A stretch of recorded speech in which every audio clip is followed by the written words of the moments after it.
अरे जाते बानी नहीं हरी हम अरे बड़ा दुख देला अकेले तोहरा से कहतरी हमार जब तक जवानी से प्यार कैला बियाह के लिए लो हमार मम्मी पापा तोरे साथे हाथ धरैले लेकिन फिर भी हमार जिंदगी नरक कर दिया। ओरे आ तोरा के कौन कमी हरे तो सुना हाँ अरे जाते बारी नहीं हरी हमी अरे बड़ा दुख देला अकेले अरे माई मत रोवा हो अगर तू हूँ रोवे लगबू तो हमारो मन बड़ा दुखी हो जाए। अरे अकेले रहो रजू अरे बड़ा मजा लेला अकेले रहो रजू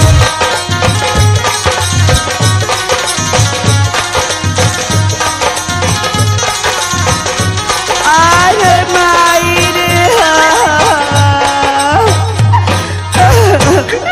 रे तू बिजी रहता ना हम तोरा से कह दिली अब हमें घर में एक पल ना रहो।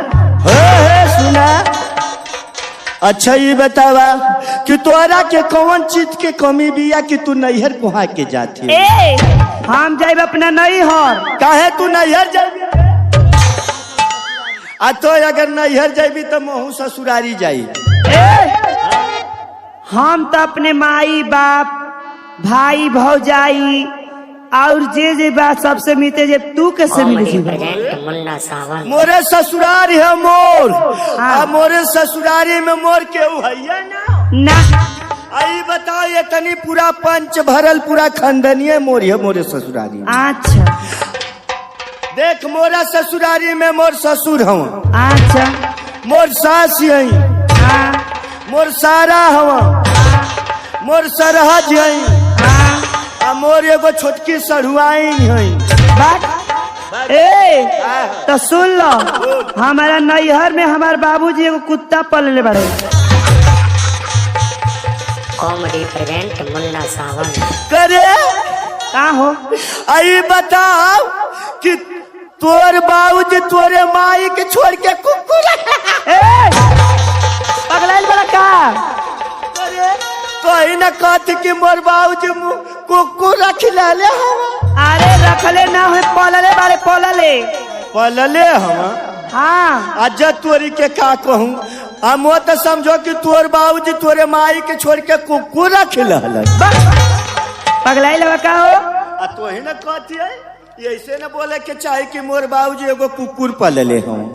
सुना जे हमरे घरे अंचिल लोग जाला ओकरा के इतना भोकेला कि कपड़ा टन टन मथा ठक कॉमेडी प्रेजेंट मुन्ना सावन तोरे का हो आई बता कि तू के सरवा भोकेला ए जी एक दिन हमसे बहुत बड़ा गलती हो गई रहे रात होत रहे शाम के बेरा रहे और हम धीरे धीरे जात रहनी तब लगे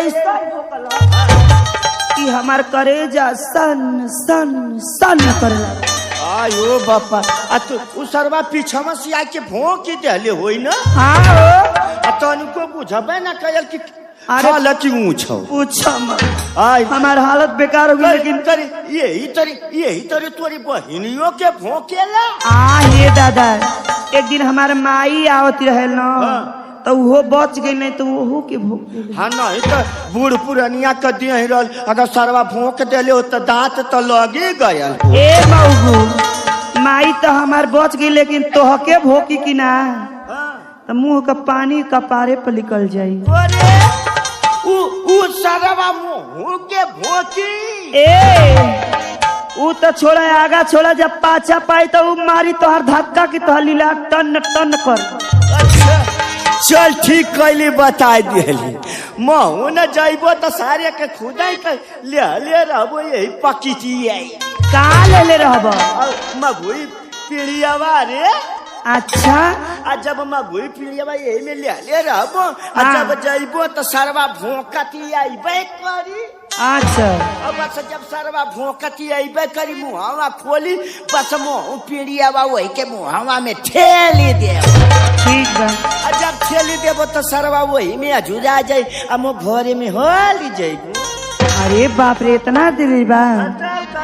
जब तू आने मिली जाइबू तो सरवा मोके का भोंकी तू आने खुदा रहबू भोंकावे खातिर। तो चल तू आ जाइए तब चलो चल जा नई हर चल चल ठीक हो। बाहर